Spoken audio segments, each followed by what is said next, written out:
You may remain seated until I say otherwise. My sentencing remarks will take a little while because I must explain what the sentence is and the reasons for it. These remarks are written and will be given to you and your lawyers after I pass sentence, so that anything you may not follow now can be explained to you after the hearing. Finally, I would ask that there is silence throughout my sentencing remarks so that everyone in court can hear and follow what is being said. On the 12th of June of 2025, you pleaded guilty to the manslaughter of Fredi Rivero. That offence was committed on the 27th of February of this year. Sentence was adjourned for the preparation of sentencing notes and reports, and I've been greatly assisted by these documents and by the helpful submissions of counsel today. Fredi Rivero was 75 years old at the time of his death. His daughter read a very moving victim personal statement during the sentence hearing today. She told the court that her father had many serious health problems, but he seldom spoke about his illnesses and pain. Instead, he retained his kind, polite, gentle, and friendly manner. He was a loving and supportive father, a loyal friend who was wise but humble, and a central part of her life. He had friends from many walks of life, including his former work life and in the local community. Those who knew him and cared about him have expressed their sadness and shock at his violent death. It is clear from everything I've heard that Fredi Rivero was a thoroughly decent person who was very much loved. He is greatly missed by his family and friends, and I'm conscious that no sentence imposed today could compensate them for their loss. I turn to the facts of the case. At around 11:15 p.m. on the 27th of February of this year, Fredi Rivero was standing close to a bus stop on the Seven Sisters Road. He had been out with a friend that evening, and when they parted company, he seemed to be in good spirits. The three of you got off a bus at that stop. You had been socialising together in the lead up to the offence and had been sharing a bottle of vodka. The CCTV footage of your movements before the incident show that you were all very intoxicated. When you got off the bus, you were unsteady on your feet. You, D3, were still carrying the partly consumed bottle of vodka.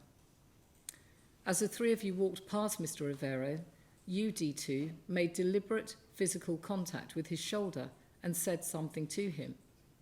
You were initially pulled away by D1, and the three of you walked away, but you returned almost immediately. I am entirely satisfied that Fredi Rivero did not say or do anything to provoke the attack that was to follow. In fact, he raised his hands and made peace gestures towards you before you approached him to carry out the attack. You, D1, pushed Mr. Rivero towards the shutters of a shop. D2, you were filming the incident on your mobile phone, and you pulled Mr. Rivero's glasses from his face. He managed to get them back, but was then surrounded by all three of you. D3, you pushed Mr. Rivero backwards. All three of you kept advancing on him as he continued to move away in an effort to escape from you. He was pushed by D1 and kicked by D2, who also struck out at him while still filming the events on the mobile telephone. D3, you put an arm up to prevent a member of the public from intervening. You were handed D1's bag and D2's phone. They were freeing up their hands to carry on the assault. As D2 handed you the phone, she could be heard telling you to record it, and you took over filming the incident. The footage was later recovered from D2's telephone. You can all be heard shouting at Mr. Rivero as he desperately tried to get away from you. You, D1, accused him of trying to talk to D2. There was nothing to justify your comments or your violence, and unsurprisingly, he was confused and terrified by your behaviour. He told you more than once that he wanted to go home, but you ignored his pleas. D1, you then threw a punch, which caused Mr. Rivero to fall backwards onto the floor and strike his head. He fell unconscious immediately and was obviously very seriously injured. D1, you ran into McDonald's to get help. When you returned, you put your jacket under Mr. Rivero's head in a futile effort to assist him, but you later retrieved it. You called 999 within a very short time of the incident. Passers-by became involved in efforts to help Mr. Rivero. D1, you made comments to the effect that he had behaved inappropriately towards you. These were lies told by you to deflect blame onto Mr. Rivero as he lay there fatally injured. D3, immediately after Mr. Rivero fell to the floor, you were heard on the mobile phone footage shouting at the other two to leave. You all left the scene before the emergency services arrived.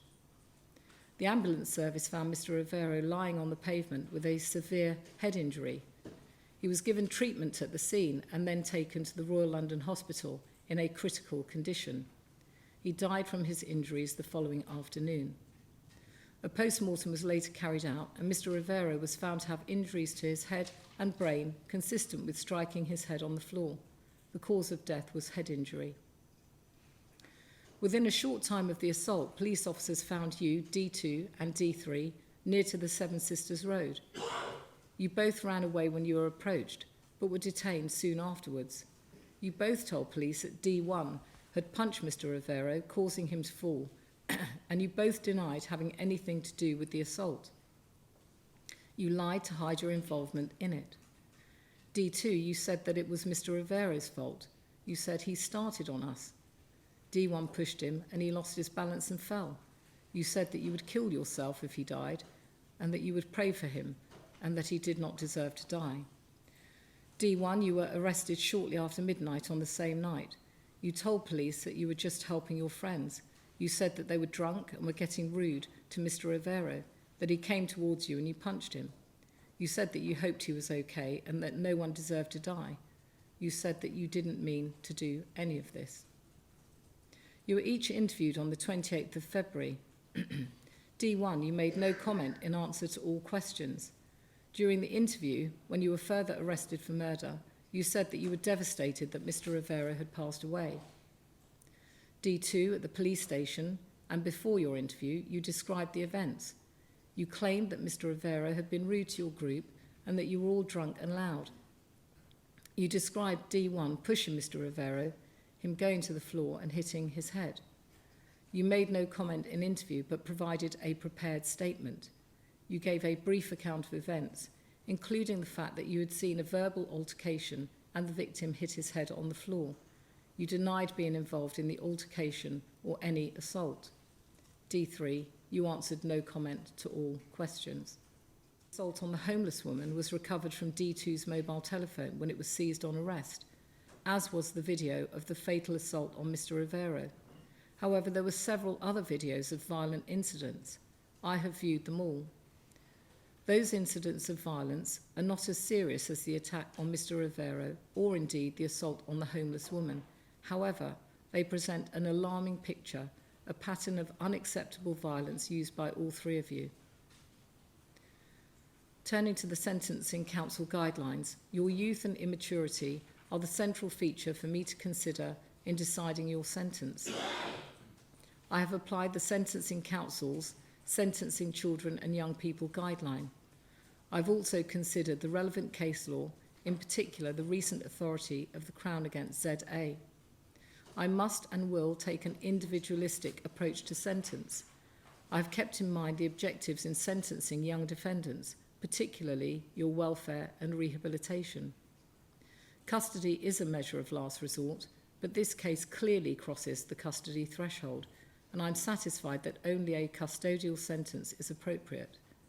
I've specifically considered the question of whether a youth rehabilitation order with intensive supervision and surveillance could be imposed. But in my view, this offence is so serious that it must be dealt with by way of a custodial sentence. I will impose the least sentence possible given the seriousness of the offence. The youth guidelines state at paragraph 6.46 that the court may feel it appropriate when sentencing defendants aged 15 to 17 to impose a sentence of 1/2 to 2/3 of the adult sentence, with a greater reduction for those aged under 15. I will apply that guidance. I have considered the Sentencing Council's definitive guidelines on unlawful act manslaughter. These guidelines apply to adults, as there are no youth-specific guidelines for this offence.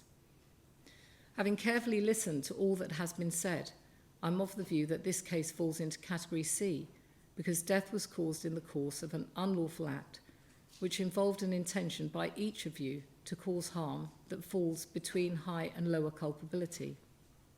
I do not accept the prosecution's submission that D1's case falls into Category B. I am not satisfied on the evidence that the intention was to cause harm falling just short of grievous bodily harm, that is really serious bodily harm. Nor could it be said that death was caused in the course of an unlawful act that carried a high risk of death or grievous bodily harm, which was or ought to have been obvious to you. I viewed the footage multiple times, including the single punch shown from more than one angle. I've reminded myself of the pathological evidence. I've also reminded myself of the comments you made at the time, as your reaction and actions immediately after the event. The evidence supports the finding that the case falls into Category C and not Category B. Neither does the case fall into Category D. It cannot be said that there was no intention to cause any harm and no obvious risk of anything more than minor harm. None of you played a minor role, and your responsibility is not substantially reduced by mental disorder, learning disability, or lack of maturity, although I will take your immaturity into account at a later stage. The starting point for a Category C offence for an adult offender aged 18 or over is 6 years custody, with a category range of 3 to 9 years custody. The offence is made more serious, that is aggravated, by the following factors. Your history of violence, as revealed in the videos recovered from the phone. This is part of a pattern of violent offending. D2 and D3, you have previous convictions for violence. The victim was particularly vulnerable by virtue of his age and his physical ill health. This was a group attack. D1, you were the principal offender. You threw the fatal punch, although D2 and D3 were actively involved throughout the attack. Mr. Rivero was subjected to degradation before the fatal punch, including the filming of the attack, the removal of his glasses, being verbally abused and being kicked once and pushed. The offence took place at night and in the presence of others. The offence was committed when you were under the influence of alcohol. Substance misuse, particularly alcohol, has been a feature in your lives, although I note that you've each been addressing this issue whilst in youth detention. In your case, D3, the offence was committed whilst you were subject to a referral order. The offence is made less serious, that is mitigated, by the following factors. Your youth and immaturity. The offence was not premeditated. D1, you have no convictions or cautions recorded against you. You are from difficult backgrounds. I have considered all the material in the psychological reports and in your case, D1, the psychiatric reports. You've each been through extremely traumatic events during your childhood and adolescence, including being victims of abuse and exploitation. You are all subject to full care orders, which gives some indication of the difficulties you have faced, but by no means the full extent of them. I note that each of you has a very low IQ. I accept that your traumatic experiences and backgrounds will have impacted on your development. D1, you made attempts to assist Mr. Rivero. You went to get help and called 999. You expressed genuine remorse for your actions in the immediate aftermath of the incident, in your interactions with the police and in your interview. D2 and D3, you have also expressed remorse for your actions. D3, you were not the instigator or main offender in the attack, but your role cannot properly be described as minimal. I turn now to the sentence. This was a cruel attack on an elderly man who was completely defenceless, and you showed him no mercy. The nature of the attack itself and Mr. Rivero's age and vulnerability make this a particularly serious offence. D1, you are the oldest of the three defendants and you delivered the fatal punch, but you have no previous convictions or cautions.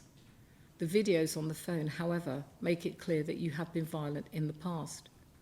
In your favour, you have shown genuine remorse, not simply in the letters written to the court and to Mr. Rivero's family, but in your actions and comments soon after the event. The references from your teacher and the substance misuse professional both make clear that you are committed to making a change in your life. I also accept that you have faced significant challenges in your life.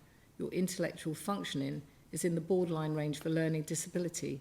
Indeed, that feature applies to all three of you, and I won't repeat it.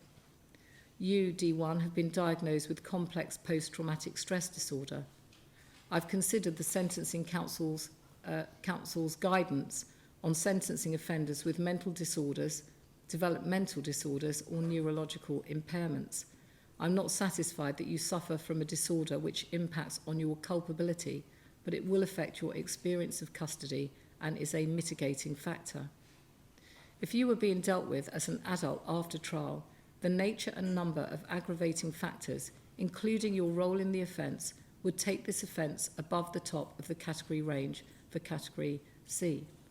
However, bearing in mind the mitigating factors, the right sentence for an adult offender after trial would be 8 years custody. Applying the relevant guidelines, I will reduce that by 1/3 given your age and immaturity, and further reduce it for your guilty plea. D2, you did not deliver the fatal blow, but having viewed the footage many times, I'm satisfied that you played a significant role. You made the initial physical contact with Mr. Rivero. You fully participated in the attack. You kicked him and kept him from getting away, and you filmed the events on your mobile phone, handing it over to D3 so that she could carry on filming while you continued the attack on Mr. Rivero. You have previous convictions, and the videos on your phone show other instances of your past violence, all recorded. I accept that you have expressed remorse. I've considered the letter which was read out in court this afternoon. You have had a difficult upbringing, and you suffer from post-traumatic stress disorder as a result of your past. These factors do not reduce your culpability, but they are mitigating factors. I also take into account the fact that you are making progress with your rehabilitation. The aggravating factors would take your case towards the top of the category range. The mitigating factors would reduce it, so that for an adult offender in your position, the right sentence after trial would be 7 years custody. I will reduce that by approximately 1/3, given your age and immaturity, and I will further reduce it for your guilty plea. D3, you were 14 years old at the time of the incident, but just 2 weeks off your 15th birthday. You did not play a minimal role. You advanced on Mr. Rivero with your co-defendants and you pushed him. You put an arm out to stop a passerby from intervening to help him. You ensured that he could not escape from your group. When you were handed the mobile telephone, you continued filming right up to and including the fatal punch which floored Mr. Rivero. You've been previously convicted of a very serious offence for which you were made the subject of a referral order. That is especially concerning given how young you are. I have the power to re-sentence you for that offence, but I will instead treat it as a serious aggravating factor. I've read your letter and I accept that you have expressed remorse. You too have had a difficult upbringing and you are now engaging positively with those responsible for your rehabilitation. It is likely that you have ADHD, although there is no formal diagnosis. There have been concerns about your mental health. In my assessment, these factors do not significantly impact on your culpability, although I take them into account in mitigation. Although your role was not as significant as that of D2, in your case, the offence is aggravated by the attempted grievous bodily harm. The aggravating factors would take this towards the top of the category range. With the mitigating factors, the sentence in your case for an adult offender after trial would be 7 years custody. The appropriate reduction to reflect your age and immaturity is approximately 1/2. The sentence will also be reduced for your guilty plea. In each case, I will impose a custodial sentence pursuant to Section 250 of the Sentencing Act 2020. I should make clear that I have given very careful consideration to the dangerousness provisions. I note all that is said in the pre-sentence reports, including the assessments as to your future risk. The authors of the structured assessment of risk and violence in youth assess the overall risk of harm as moderate in each of your cases, although that reflects the risk whilst you're in custody and have your liberty restricted. In your case, D1, I have the benefit of a report from Dr. Hales, who considers that your current risk to others in the community is moderate, but with the interventions and support recommended, and as you mature and are less impulsive and prone to the influence of your peers, that will decrease to low risk. I note that you have all been engaging positively with professionals whilst in custody and have been addressing the factors which led to your offending so that the risk you pose on release is significantly reduced. I'm not satisfied that the test for dangerousness is met. In any event, an extended sentence would not be available for D2 and D3 because your sentences fall below 4 years.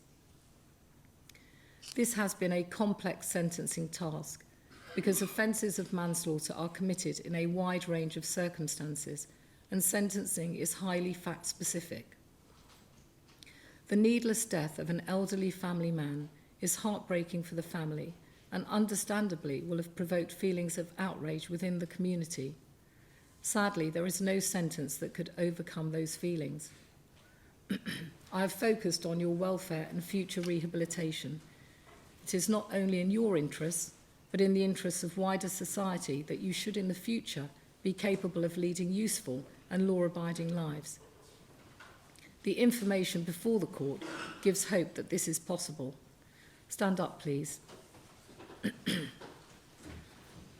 D1, the sentence in your case will be 4 years detention. D2, the sentence in your case will be 3.5 years detention. D3, the sentence in your case will be 2.5 years detention. You will be released on licence no later than halfway through your sentence. Upon your release, you must each comply with the conditions of your licence. If you do not do so, you will be liable to be recalled to serve the remainder of your sentence in detention. In each of your cases, the time spent on remand will automatically count towards your sentence, and the victim surcharge applies, and an appropriate order will be drawn up.